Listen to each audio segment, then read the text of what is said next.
ที่เทศที่แนะนำตลอดเพื่อความบ่ประมาทในตัวเองพวกเขามันเกิดมาหลายศาสตร์แล้วหลายภพหลายศาสตร์แล้วศาสตร์นี้เกิดมาพบพ่อคำสอนพุทธเจ้าหลักแนวทางในการนำตัวเองออกจากการเวียนว่ายตายเกิดมันก็มีแล้วขึ้นอยู่กับตัวเขาเองบ่ได้ขึ้นอยู่กับผู้อื่นเด้พระพุทธเจ้าเขาก็เป็นแต่เพียงผู้บอกทางเพิ่นก็เว้าเพิ่นก็แสดงบุพกรรมของตัวเพิ่นเองมาให้พวกเขาฟังแสดงประสบการณ์เพิ่นเองชีวิตจริงเพิ่นเองบางศาสตร์ก็ตกนรกบางศาสตร์เป็นเปรตบางศาสตร์ก็เป็นเดรัจฉานเป็นสัตว์ไปเบิดทุกชนิดแต่ว่าบ่เคยน้อยกว่านกกระจิบแล้วก็บ่เคยใหญ่กว่าปลาวาฬบ่ใหญ่ถึงปลาวาฬจังซี่เป็นปลาฉลามจังซี่คือที่เว้าเรื่องอดีตชาติต่างๆให้ฟังจังซี่พวกเฮานั่นสิสลดใจบ่เฮาเคยเกิดเป็นกบเป็นปลาเป็นเขียดเป็นปูเป็นนกเป็นหมาเป็นหมูเป็นสัตว์ต่างๆมากที่สุดมันบ่ได้ต่างได้กับที่เพิ่นเว้าไว้ว่าสัตว์ทั้งหลายตายแล้วนี่ส่วนมากจะลงสู่อบายภูมิส่วนคนที่ไปสวรรค์น่ะเท่ากับเขาโคส่วนไปอบายภูมิเท่ากับขนโคแม่นความเพิ่นเบิดเด้คือจังเว้าเรื่องเจ้าของเกิดมาแล้วนี่เกิดเป็นคนอยู่7-8ชาติอีกนึงเด้จากพระพุทธเจ้ามานี่มาถึงปัจจุบันนี่7-8ชาตินี่แหละนอกนั้นเป็นปลาเกิดเป็นปลาบ่ได้ตายโดยอายุของปลาดิบางที่กับปลาใหญ่สวบกินมั่งแต่7-8มื้อเป็นปลาลูกคอกอยู่ส่วนมากที่สุดเป็นปลาเป็น100ชาติ100กว่าเป็นปลาแน่เป็นงูแน่เป็นกบแน่เป็นกบของบ่ทันได้ใหญ่ซ้ำเป็นลูกหวกลูกออดอยู่เขาก็สอนไปกินก็มีงูกินก็มีปลาอื่นมากินก็มีนั่นแหละอายุบ่ได้ถึง7-8มื้อด้วยซ้ำบางคลิปนั่นน่ะนั่นแหละนี่เว้าให้ฟังนี่เว้าให้เกิดความสลดใจแต่ละคนเกิดเป็นหวกอย่างเก่งก็พ่อตะหางเบิดเป็นเขียดเป็นกบน้อยถืองูกินมั่งถือนกกินมั่งถือคนเอาไปกินมั่งนั่นอายุมันสิไปพ่อ10มื้อ20มื้อบ่ทุกท่านใดนี่คือเว้าให้พวกเฮานั่นน้อมเข้ามาหาตัวเองโหเพิ่นบำเพ็ญมาขนาดนี้เพิ่นภาวนามาขนาดเนี่ยสร้างบารมีกันเพิ่นยังซ้ำนี้นึงแล้วกูเด้ให้เฮาน้อมเข้ามาหาเจ้าของนั่นบ่เกิดเป็นปลา100กว่าศาสตร์บ่ได้ใหญ่จักเทื่อเขากินก่อนมันใหญ่เพราะซ้ำนึงนี่บ่แม่นใหญ่เต็มที่ก็ถูกเบ็ดเขามั่งถูกสอมเขามั่งถืองูกินมั่งถือนกกินมั่งนั่นมันยังหน่อยตัวนี้กับบาปกรรมที่เขาเคยทำมานานๆโผล่ขึ้นมาเป็นคนทีนึงเอาอีกแล้วสร้างบาปสร้างกรรมอีกแล้วแต่นี่แหละจังว่าถ้าเว้าเรื่องของกรรมน่ะมันเป็นเรื่องอจินไตยแต่ว่าก็ต้องเว้าแต่บ่เว้าเรื่องของกรรมเว้าเรื่องอดีตอนาคตบ่เว้าเรื่องปัจจุบันเป็นไปบ่ได้พระพุทธเจ้าเฮาก็แสดงบุพกรรมอันเป็นอดีตชาติเคยเกิดเป็นนกพิราบเคยเกิดเป็นสิงโตเคยเกิดเป็นช้างเคยเกิดเป็นงูเกิดเป็นกบเกิดเป็นหมาหมาป่าเกิดหมาในโอ้ยสารพัดสัตว์เดรัจฉานมากนี่แหละที่เว้าให้ฟังเป็นหยังคือให้พวกเฮาน้อมเข้ามาใส่ตนเองป้าตัวเพิ่นขนาดนี้เพิ่นก็ยังว่าเพิ่นเกิดเป็นสัตว์เดรัจฉานมากที่สุดตอนบำเพ็ญอยู่นั่นตายไปมั่งตายคืน3คืน4คืนจังซี่ตายแล้วก็พูนถ้าสิเว้าเรื่องนิมิตเรื่องฝันพูนไปตกนรกไปนั่งกินใส่เดือนมั่งไปเป็นเหยื่อ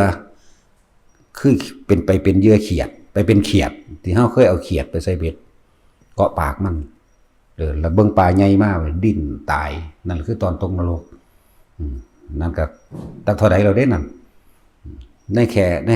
ค่ตกคือว่านั่นแหละบารมีของสิ่งเหล่านั้นหมายถึงบุญกุศลของกบของเขียดของปูของปลามันบ่มากมันก็เลยสั่นลงจบเร็วแน่นั่นแหละ นี่แหละแต่ว่าเป็นเรื่องไอ้กินไตมันสิมาเอาเน็ตบ่ได้มันสิมาเอาแบบเป๊ะเป๊ะเป๊ะคือคนคิดบ่ได้เพราะท่านถือว่าเป็นสิ่งที่บ่สมควรกันนำเขามาคิดหาเหตุผลแล้วก็สรุปลงได้ว่าผิดว่าถูกบ่ในพวกเฮานั่นน้อมเข้ามาเขาเป็นป่า100 กว่าศาสตร์บ่ได้ใหญ่เต็มป่าจักเถื่อถือกินก่อนงูกินมั่งปลาใหญ่กินปลาน้อยมั่งนี่ทั้งเบิดนี่ก็ล้วนแล้วแต่เป็นสิ่งที่เฮากระทำไว้เฮาก็เลยต้องรับผลของมันทำไว้ยามใดอันนี้ก็บอกบ่ได้ทำไว้ก่อนกับพระพุทธเจ้าองค์อื่นก็มีนั่นแหละการให้ผลของกรรมมันจึงบอกบ่ได้ว่าผลของกรรมอันนี้รับชาติใดเฮ็ดไว้แต่ยามใดนับปีนับเดือนให้ได้บ่ว่าซั่นสิเอิ้นว่าสิ่งที่บ่ควรคิดบ่ซั่นสิบอกว่าบ่อาจสามารถนับเข้ากันได้มีแต่อุปมาได้แค่กับหนึ่งภูเขาสูง500 โยชน์จังซี่มีแต่แบบนี้กับนึงก็นับชาติได้อยู่บ่ได้แต่แค่นี้ก็ได้แค่118ชาติเป็นคนอยู่8มาแล้วเฮ็ดบาปเฮ็ดกรรมอีกแล้วลงไปไหมอยู่พอซ้ำนี่เด้นั่นแหละที่นำมาเว้าให้ฟังให้ทุกคนน้อมเข้ามาใส่เจ้าของเองแล้วเปรียบเทียบเจ้าของเองเฮาเคยฆ่ากบฆ่าปูฆ่าปลามานี่เท่าใดบ่ประจำแนวจังซี่เฮาเคยฆ่ากบมาเท่าใดโตฆ่าหวกมาเท่าใดโตปลามาเท่าใดโตปูมาเท่าใดโตทิ่มหมักหอยกี้หอยใส่ไฟมาเท่าใดโตขาดตอกระตุงขากระแตนมาเท่าใดโตชีวิตบ้านนอกเฮาก็มีแบบนี้แหละเป็นแบบนี้ความโกรธความเกลียดความอาฆาตกันเอาความจริงที่เจ้าของเป็นดีตัวเฮาบ่ทันได้ตายเฮายังพอได้ฟังอยู่เวลาเฮาสูญให้คนนั่นแหละมันสิลงนรกคิดสุดท้ายหมายถึงอารมณ์ความรู้สึกสุดท้ายที่เฮาคิดถึงบุคคลผู้นั้นผู้นี้เวลาเฮาบ่พอใจเขาว่าแต่คนเด้เฮาสูญให้หมาก็คือกันมันก็ตกนรกได้คือกันนั่นแหละนี่เปรียบเทียบขึ้นอยู่กับบาดมันสิขาดออกจากลมหายใจจริงๆความคิดนี่มันได้พลิกปั๊บไปเลยก็ได้อาจจะไปคิดถึงน้องน้ำคิดถึงน้องน้ำก็ไปละเดรัจฉานคิดถึงปลาก็ละเดรัจฉานคิดถึงดินบางทีก็ไปละเดรัจฉานไปจังซี่เด้นั่นแหละจังว่าที่นำออกมาเว้านั่นบ่แม่นเว้าบ่ได้คือเก่าพระพุทธเจ้าเฮาก็เว้ามาก่อนด้วยกันแม้อริยสงสาวกในการก่อนเพิ่นก็เทศนาว่าเพิ่นเคยตกนรกมั่งเพิ่นเคยขึ้นสวรรค์มั่งเพิ่นเคยเป็นนั่นเป็นนี่มาหลายอย่างแล้วก็กว่าสิบำเพ็ญบารมีมาถึงเพียงนี้เคยเฮ็ดผิดเคยลักเคยปล้นเคยจี้เคยฆ่าแม้แต่พระพุทธเจ้าเฮาเว้าหลายตัวเฮาเคยฆ่าคนฟันคอคนขาดมาแล้วเลือดนี่มากมายยิ่งกว่าแม่น้ำในทะเลทั้ง4คำว่าทะเลทั้ง4บ่แม่นทะเลเฮาเด้บ่แม่นทะเลในโลกนี้อย่างเดียวเด้คนพูดถึงอมรโคยาตทวีปโลกนี่น้ำทะเลของมันมีเท่าใดในโลกนั้นปุเพวิเทหทวีปโลกน้ำมีเท่าใดอุตรกุรุทวีปโลกชมพูทวีปโลกร่วมกันแล้วเฮาขาเขาเลือดไหลนองมากยิ่งกว่าน้ำในทะเลทั้ง4แปลว่าจังซี่เด้คือน้ำทั้งเบิดในโลกนั้นแต่ละโลกบ่แม่นแต่ทะเลในโลกอันนี้เด้แล้วเฮาก็ถูกเขาขาแบบนั้นเหมือนกันเลือดไหลนองขนาดใดนั่นแหละมันเป็นหยังสิเทศบ่ได้นะแล้วก็เฮาบ่ได้เทศโดยไปคำนวณเอาโดยตำราของเฮาเอาตัวเฮาเองเป็นเอาประสบการณ์ตัวเองพร้อมเพราะว่าเฮาบ่รู้จักผู้อื่นจำไว้โลดว่าจะเข้าใจว่าตัวเองรู้จักผู้อื่นเด้อให้รู้จักเจ้าของรู้จักบุพกรรมที่ตัวเองเคยกระทำมาอย่าไปรู้ดีผู้อื่นนั่นแหละคนบ่ปฏิบัติธรรมมันสิมองออกไปข้างนอกผู้นั้นบ่ดีผู้นี้บ่ดีผู้นี้อวดผู้นี้ดีนี่มันจะไปจังซี่เด้แต่เฮานี่น้อมเข้ามาใส่ตัวเองตลอดเลยนั่นแหละ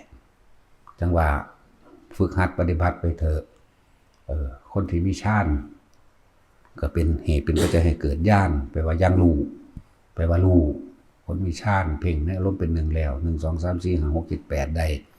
มันก็สามารถรู้ได้แต่ว่าในสิ่งที่เฮารู้มาทั้งเบิดนี่บ่ได้ให้เชื่อฟังดีๆเด้พูดให้ฟังไม่ได้พูดให้เชื่อถ้าเชื่อคือคนโง่ต้องพิสูจน์ด้วยตัวเองแต่ว่าไม่ใช่พิสูจน์ผู้พูดพิสูจน์ตัวเองเข้าใจว่าล่ะให้พิสูจน์ตัวเองบ่แม่นพิสูจน์คนที่พูดนั่นแหละคือพระพุทธเจ้าแสดงธรรมมากูบ่เชื่อเนี่ยกูต้องเบิ่งให้ได้กูต้องรู้ให้ได้ได้วิธีแนวทางเพิ่นสอนไว้ว่าสามารถรู้ได้แบบนี้ระลึกศาสตร์แต่หนหลังระลึกแบบใดระลึกแบบละเอียดระลึกตอนนี้ย้อนหลังขึ้นไปหาเมื่อกี้นี่ย้อนหลังขึ้นไปหานางอยู่หันนางอยู่นี่ย้อนอันนี้แบบละเอียดบางที่ก็บ่ได้ละเอียดขึ้นพึบเป็นแล้วแต่เหตุการณ์มันจะให้แก้บางทีนะแล้วจังว่าเคยเกิดเป็นปลามา100 กว่าศาสตร์เกิดเป็นหมาก็พ่อสิได้ใหญ่ย้อนมันหิวไปลักกินปิ้งปลาเขาไปลักในเขาก็ค้อนใส่หัวตายซ้ำเนี่ยมันพ่อปีแล้วมันบ่ได้พ่อปีเด้สั้นเดี๋ยวจังบอกว่าพวกเขามีชีวิตสั้นๆหนึ่งเด้อมันเป็นคนนี่ก็จะคิดว่าจะของยาวเด้เนี่ยศาสตร์นี่อายุหลายแล้วนี่อายุยืนแล้วนี่50 กว่าละโอ้ยืนคักแล้วกูตะกี้10 กว่ามื้อหรือว่าพ่อ10 มื้อซ้ำ7 มื้อแต่ว่าบ่เคยเป็นสัตว์ชนิดน้อยที่สุดแต่ก็ต้องรับกรรมของสัตว์ชนิดน้อยอย่างเช่นไส้เดือนที่เฮาไปใส่เบ็ดเขียดจะหน้าเขียดอีโมน้อยเฮาไปใส่เบ็ดปลาเข็งน้อยเฮาไปใส่เบ็ดนี่ว่าความจริงที่เจ้าของเป็นมาเลยเด้นี่บ่ได้ไปเอาประสบการณ์ไผเด้เพราะเฮาบ่ฮู้จักผู้อื่นเนาะฮู้จักแต่ตัวเฮาเองแล้วเกิดเป็นลูกกบบ่ทันได้พอสิใหญ่ซ้ำบางที่ไปจุติอยู่ในไข่ของมันในท้องแม่เขาก็ขาดแม่ตายซ้ำลูกก็ตายนำแน่มันพ่อมือแล้วบ่นั้นจังซั่นแหละเกิดเป็นปลามากที่สุดว่ามาคิดเบิ่งดีๆแล้วทำไมเฮาบ่ทันได้บวชหาปลาเก่งโอ้มันมีกรรมต่อกันหมู่เขาบ่ได้กูได้ผู้เดียวเขาบ่ได้พ่อพันใดกูหาบมาเนี่ยมาแล้วลืมเบิ่งแล้วโอ้ยมันก็มีอันนี้แหละนั่นแหละจังบอกว่าสัตว์เดรัจฉานจริงๆแล้วเขาก็บ่ได้ว่าเขาสิเกิดมาเป็นอาหารเด้เกิดเป็นไปตามกรรมที่เขาเฮ็ดกระทำไว้จนเกิดของเคยชินนั่นแหละถืองูกินอาคารงูเป็นกบก็ดีบ่แม่นกบใหญ่เด้กบน้อยๆพอดีหางเบิดก็ถืองูกินถือนกกินอาฆาตนกเกี่ยวกันไปเกี่ยวกันมาเห็นบอกมันบ่ว่างมันบ่เอาสิมันสิไปจักหยังตอนนั้นมันเดรัจฉานแต่เป็นหมากับพ่อทั้งสิใหญ่เขาก็เคาะหัวแต่ว่าโดยความผูกพันก็มีความหลักความไล่น้ำแม่หมาน้ำมูหมาปลาก็เหมือนกันก็มีความอาฆาตซึ่งกันและกันเวลาสิตายมันก็อาฆาตเขาหางบ่ลงนรกเป็นปลาเป็นอย่าง100 กว่าศาสตร์นั่นแหละบอกให้ฟังให้ทุกคนนำไปว่าโอ้เ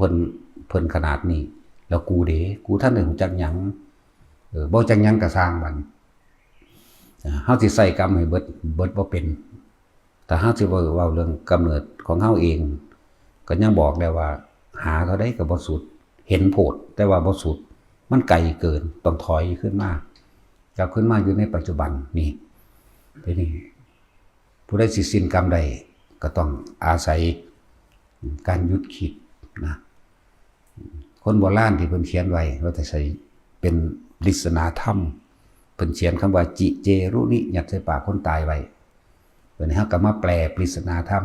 จิแปลว่าจิตกับผู้รู้กับจิตมีอยู่ในหันเต็มเบิดเจแปลว่าคิดการคิดถึงต้องคิดถึงอดีตและสิ่งที่เป็นรูปวัตถุคนสิ่งของนั่นจิเจถ้าจิเจรุที่นี่คำว่านิหมายถึงดับถูกคือนิพพานถ้าจิตรู้อยู่เฉพาะกับสิ่งที่มีอยู่ตรงหน้าบ่ว่าจะเป็นรูปรสกลิ่นเสียงบุคคลสัตว์สิ่งของเจตัดเจตนาปราศจากความคิดนึกเนี่ยปราศจากความคิดนึกหมายถึงว่าบ่คิดถึงรูปสิ่งใดสิ่งหนึ่งขึ้นมาปรุงแต่งอารมณ์เกิดมาได้นิพพานดับนี่คือปริศนาธรรมที่คนโบราณเขียนไว้ก็เลยก็ว่าจิตกับผู้รู้กับจิต จิตเป็นธรรมชาติหนึ่งที่รู้ทุกอย่างโดยสัญญาโดยเวทนาโดยสังขารโดยวิญญาณก็อยู่รวมอยู่ในจิตทั้งเบิดแล้วคือบ่ให้มันรู้ดูอยู่เฉยๆแต่ว่าเป็นการคิดเอาควบคุมมันเอาบ่ได้เพิ่นจึงมีกุศโลบายในการสอนพวกเฮาคือพระพุทธเจ้าสอนพวกเฮาเพิ่นเลยเอิ้นว่าสติปัฏฐาน4เป็นหลักสูตรโดยอาศัยอานาปานสติหลอกความคิดเจ้าของเองให้มาอยู่กับลมบ่ให้มันไปคิดถึงสิ่งอื่นลมนั้นเป็นบ่มีรูปร่างบ่มีตัวตนแค่รู้สึกได้ในลมหายใจลมบ่มีรูปร่างบ่มีหยังมันก็ยังพัดงาไม้หักได้เนาะแต่ว่าเฮาก็ต้องอาศัยลมเลยอยู่กับลมหายใจให้มันตั้งมั่นให้จิตมันตั้งมั่นกับลมตั้งมั่นกับสิ่งที่มันบ่มีรูปคือลมหลอกมันกุศโลบายกับมันไหลเข้าไหลออกเพราะมันก็ตั้งมั่นเองหลายๆอย่างปรากฏเกิดขึ้นเฮาก็บ่ไหลไปตามมันเพราะเฮามั่นคงนั่นแหละจึงแนะนำแต่ละคนไว้ว่าฐานที่ตั้งแห่งจิตสมาธิแปลว่าหยังแปลว่าจิตตั้งมั่นตั้งไว้ตรงไหนตั้งไว้ตรงฐานที่ตั้งแห่งจิตตั้งตรงไหนลมหายใจมั่งความรู้สึกในกายมั่งที่บอกว่าอุณาโลมเด้อเป็นเบื้องต้นแรกที่พวกเฮาแนะนำกันเรียกว่าเฮาเฮ็ดนี่หาตัวเองหาวิธีหยุดความคิดตัวเองเด้บ่แม่นวิธีที่ตายตัวการชำนาญในการฝึกหัดกับของไผของมันบ่แม่นว่ามันสิเสมอกันเอาเรียกเอาว่าบ่มาตรฐานกันแล้วกันอันใดที่มันรู้เท่าทันความคิดได้บ่ไปคิดนึกปรุงแต่งพอเกิดอารมณ์ได้ก็อันนั้นแหละบ่ได้เกี่ยวกันกับว่าจะต้องอย่างนี้เท่านั้นอย่างอื่นไม่จริงเลยเขาเจ้าฝึกบางองค์เพิ่นก็ใช้กุศโลบายหลวงปู่จรัญพ่อแม่ครูอาจารย์หลวงปู่จรัญจังซี่ยุบหนอพองหนอหายใจเข้ารู้สึกตัวว่าพองขึ้นนี่เอาตัวท้องพองขึ้นยุบลงบางองค์เพิ่นเอากุศโลบายในการควบคุมความคิดพุทโธปุรุษีเอานามพะทะจังซี่มันได้ทั้งนั้นเด้หลวงพ่อเทียนเพิ่นเอาการเคลื่อนไหวในกายมีความรู้สึกในกายนี่บ่ผิดบ่ถูกอย่างอันใดก็ตามให้มันปล่อยวางได้ให้มันรู้เท่าทันความคิดนี่จุดหมายมันรู้ทันความคิดจุดหมายมันบอกบาลีว่าอสังขตธรรมไม่คิดนึกปรุงแต่งในสิ่งทั้งหลายทั้งปวงแม้นความรู้ที่เขาไปเห็นจริงก็ตามหรือบ่จริงก็ตามรวบยอดลงสัพเพธรรมานารังอภินิเวสายะอะไรสิ่งทั้งหลายทั้งปวงไม่ควรเข้าไปยึดมั่นถือมั่นนี่แหละจึงบอกว่าแม้นความรู้จริงของเฮาเองที่เฮาเป็นมาเองเฮาก็บ่ได้ยืนยันตัดสินว่าผิดว่าถูกกับไผแก้ให้แค่คำว่าแก้ให้แค่เอาประสบการณ์ที่เคยเกิดขึ้นมาบอกให้ฟังแต่เฮาจะเอาในหนังสือมันบ่อึดดอกแต่ว่าเฮาบ่แม่นตัวในหนังสือเฮาบ่แม่นความรู้สึกในหนังสือบ่แม่นประสบการณ์ของเฮาเองมาเปรียบเทียบกันแล้วจังซี่โอ้อันนี้คืออันนี้มันก็ตรงกันอยู่แต่เฮาสิไปอธิบายบรรยายอย่างในหนังสือพระไตรปิฎกขนาดนั้นแต่ก็อาศัยหนังสือพระไตรปิฎกก็ตำราและอาจารย์เป็นเสมือนว่าครูผู้สอนบอกทางคนที่ลงเดินทางคนที่ปฏิบัติจริงๆนั่นแหละคือวิชาของเจ้าของเองแท้คือความจริงของเจ้าของเองแท้แล้วว่าให้ทุกคนน้อมกับมาใส่ตัวเองเด้อเพิ่นบำเพ็ญเพียรขนาดนี้เพิ่นเฮ็ดมาได้ขนาดนี้เพิ่นก็ยังเกิดเป็นหมูเป็นหมาอยู่เกิดเป็นสร้างซั่นนึงเขาก็ยิ่งตายซ้ำบ่ทันได้ใหญ่พอปานใดดอกนั่นเห็นบ่ล่ะสร้างบ่ทันใหญ่ซ้ำสร้างนี่ว่ามันเป็นสัตว์อายุยืนโอ้ยวันบ่ทันได้พอปีเขายิ่งตายก่อนแน่คือเป็นสร้างเป็นเสือเป็นสิงโตแต่ว่าเป็นปลามากที่สุดเป็นปลากับงูเป็นกบเนี่ยบัดนี้มาสังเกตระลึกของตัวเองเบิ่งศาสตร์นี่กูคือหากินคือปลานี่กูคือหมามันก็หมู่แท้ความหมายมันโอ้เฉพาะกูก็มีกรรมเกี่ยวกันกับอันนี้แล้วก็ปลามันก็บ่ได้อยากเกิดเป็นปลาหรอกเพราะความบ่รู้นั่นแหละเวลางูกินอาฆาตกับงูไปเกิดเป็นงูก็ไปกินกบต่อไปกินปลาต่อจังซี่เนี่ยกลับกันไปกลับกันมานั่นแหละน้อยนักหน่อยนะที่เสี้ยวนึงสิไปนึกถึงพระสงฆ์องค์เจ้าได้เสี้ยวเดียวเท่านั้นจังปุ๊บขึ้นมาเป็นคนใดแน่อันเฝ้าเรื่องสวรรค์บ่ได้ไปจักเทื่อเด้อเฝ้าเรื่องตาย3เทื่อนั่นมิแต่ไปนรก บ่ได้ว่าไปสวรรค์แต่พูดถึงว่าในความรู้ความเห็นไปเที่ยวสวรรค์นรกไปบ่ไปนี่แหละไปผู้ใดว่าเฮาอวดว่าเฮารู้แต่ของหันอวดรู้ได้จังไดว่าเฮารู้เอาหยังมารู้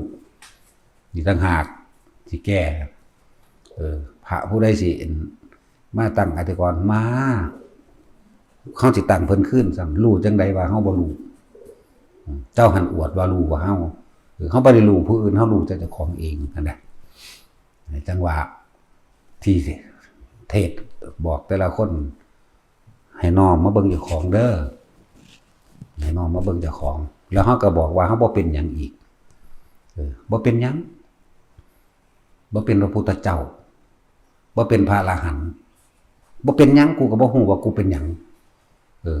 ซื่อๆอยู่นั่นแหละหลายคนที่มาตัดสินว่าเป็นนั่นเป็นนี่เห็นบ่ล่ะโอ้ยยังว่าบ่เป็นหยังน้อมเข้ามาเบิ่งเจ้าของดีที่สุดการฟังที่มีประโยชน์มากคือการฟังแล้วน้อมเข้ามาสู่ตนหมายถึงว่าพิจารณาในตนเองโอ้กูนี่บางทีมันก็เป็นคือเพิ่นว่ามันก็ยังความสลดสังเวชใจตัวเองตัวนั่นแหละธรรมะทั้งเบิดมีอยู่ตั้งเอหิปัสสิโกโอปนัญญิโกน้อมเข้ามาสู่ตนเองเข้ามาพิจารณาในความรู้สึกนึกคิดของตนเองเราจึงจะเห็นตนได้ตนแล้วน่ะเรียกว่าเห็นธรรมเห็นความจริงจริงแล้วมันก็ยังบ่ไปยืนยันตัดสินว่าผิดว่าถูกกับไผมีแต่ว่าให้ฟังซื่อๆแหละจังว่าเฮาบ่ต้องไปเดือดร้อนวุ่นวายกับไผดอกเฮาน้อมเข้ามาในตัวเองเฮาเองนะบ่จำเป็นต้องไปอธิบายหยังมากเพียงแต่ว่าให้ฟังไปอยู่ป่าจังซั่นจังซี่อดข้าวอดหยังลองเบิ่งทีละ10กว่ามื้อ20มื้อมีนานที่สุดได้แค่ได้49มื้อมันได้จังใดก็บอกอาการบ่ถูกเพราะว่ามันดับไปตอนนั้นนะขนาดนั้นยังไปเถียงกับเขาอยู่ว่าคือหมู่บ้านนี่นึงมันคือชั่วขณะเดียวหรือมาเอากูนั่งข้าวเดียวนึงได้นี่กูนั่งเมื่อกี้นี่นึงได้ก็มีแล้วคนที่เคยปฏิบัติคนที่เคยพบประสบการณ์ตัวนี้บ่เถียงคนรู้จริงสิบ่เถียงแต่เขาก็บ่ยืนยันเขาก็บ่เถียงเขาจะกูเคยเป็นเท่านี้เขาสิรู้แค่นี้นะนั่นแหละพวกที่ว่าอวดตัวเองนั่นอวดบ่รู้บ่แม่นอวดรู้จักว่าล่ะพวกกันจับพระไตรปิฎกนะเฮาก็จับเป็นหยังเฮาสิบ่จับเพิ่นยังว่าอ่านเท่าซุมื้อนี้อ่านอยู่เท่าซุมื้อนี้เพราะว่ามันจำบ่ได้ตะกี้มันจำได้เดี๋ยวนี้มันจำบ่ได้เวลาจิตสลัดดับสัญญาปึ๊บว่างปึ๊บจื้อหยังก็บ่ได้คิดหยังก็บ่ออกอยู่จังซั่นอยู่กับสิ่งที่เห็นอยู่กับสิ่งที่ได้ยินแต่ว่าคิดบ่ออกและสัพโวหารโลกสมัยปัจจุบันเพิ่นเอิ้นว่าจิตเวลามันสลัดสัญญามันจื้อหยังบ่ได้เลยแต่ว่ามีสติรู้เด้บ่แม่นว่าแบบคนบ้าเด้คนละแบบกันเด้เฮาเอิ้นสัญญาเวจนิโรธบอกมาประจำอันนี้หังบ่แม่นการเข้าฌานอันนั้นนี่ตาพระอรหันต์เท่านั้นเฮ็ดได้สัญญาเวที่จะนิโรธสมาบัติเขาดับบัดทุกอย่างเลยที่ละ7มื้อในตำราเขาจะว่าแต่เฮาเฮ็ดบ่เป็นดอกเอาตำรามาเว้าคือกันเห็นคนทั่วไปเว้ากันมีอนาคามีเข้าได้เข้าบ่ได้นี่ก็เว้าอีกอันนึงล่ะอนาคามีมันยังมีอันนึงอยู่มันยังมีอันนึงอยู่ที่ยังมีความปรารถนาคือการบรรลุอรหันต์หรือบรรลุนิพพานจังซี่มันได้เข้าบ่ได้ถ้าผู้เพิ่นอรหันต์เข้าได้แล้วว่าก็ต้องเป็นผู้ในทางชำนาญในสมาบัติ8พร้อมเด้อรหันต์มันก็มีหลายประเภทเนาะแล้วบอกไปหลายก็เว้าทั้งนั้นแหละถ้าผู้เขามาบวชแท้ๆบ่รู้จักหยังก็บ่อึดบ่อยากหยังนั่นแหละจังว่าพอให้ฟังแต่ละคนว่าหลวงปู่มันเพิ่นว่าเพิ่นเคยเกิดเป็นหมา500ชาติแม่นบ่นั่นแล้วก็จังซั่นแล้วเพิ่นก็สลดสังเวชตัวเองเพิ่นก็เลยถอนความปรารถนาของเพิ่นเองโอ้เกิดเป็นหมาตั้ง500ชาติยาวไกลเหลือเกินถอนความปรารถนาจิตบ่คิดบ่นึกถึงสิ่งใดอีกต่อไปเพิ่นก็อยู่ในธรรมของเพิ่นอยู่ในอานาปานสติของเพิ่นก็อยู่ในของเพิ่นเองนั่นแหละเฮาบ่รู้เพิ่นเฮาบ่ไปบ่ได้นี่เห็นบ่เฮาบ่ฮู้จักเพิ่น เฮาบ่แม่นความรู้สึกเพิ่นเนาะบ่แม่นกายเพิ่นมันก็เว้าไปได้แค่นี้แหละเพิ่นก็อยู่ในถ้ำของเพิ่นเท่านี้หลวงตาบัวอีพ่อใหญ่บัวมื้อนี้โอ้ยเกินไปว่าเอาล่ะกูก็ถอนออกมาบ่มีความปรารถนาหยังอีกกูบ่เป็นหยังนั่นจังซั่นตัวนั่นแหละจังว่ามันเป็นจังสิเว้าบ่ได้เด้อนี่พระองค์พุทธเจ้าเพิ่นก็เว้าเรื่องอดีตศาสตร์แม่นบ่ล่ะเพิ่นก็เว้าเรื่องการบำเพ็ญเพียรของเพิ่นก็เว้าวิธีถอดถอนตัณหาอุปาทานเพิ่นพระอรหันต์แต่ละองค์ภิกษุณีหมู่นั้นได้ทั้งนั้นเลยแต่จังว่าบอกพวกแอดมินทั้งหลายเวลาเขาได้หยังมากก็สร้างอย่าตอบให้เขาสัตว์เต็มที่เขาเลยเฮาสิเทศไปของเฮานะนั่นแหละว่าต้องไปตอบว่าต้องไปถกไปเถียงน้อมเข้ามาเบิ่งอารมณ์ตัวเองเวลามันโมโหปุ๊บหันเข้ามาทันทีอ้าวกูเป็นโมโหเขาเห็นหยังตอนนี้กูกำลังตกนรกเด้โลดนี่แหละนรกดิบคืออารมณ์โมโหบ่พอใจเขามึงมาว่าให้อาจารย์กูมึงมาว่าให้หลวงพ่อกูนั่นแหละให้น้อมเขามาเบิ่งความรู้สึกเจ้าของเองนี่คือบอกเป็นประจำเด้อแล้วบ่สนใจตัวอื่นนี่นั่นแหละจังว่าทุกคนหันเข้ามาเบิ่งแค่ความรู้สึกนึกคิดตัวเองนี่เดี๋ยวก็ได้ดอกหลักธรรมเฮ็ดหาเจ้าของทำค้นหาตัวเองวิธีใดที่มันติดตัวเองค้นเข้ามาในตนเองแล้วก็สิได้เห็นตนเห็นธรรมเห็นตนเห็นตัวใดอัตตาตัวตนมันอยู่ใดตนก็คือมึงยึดตัวใดอ๋อตัวนี้มันก็ละออกของมันเองดอกกำลังมันพอขึ้นอยู่กับการสะสมของเฮาเองเด้อพอ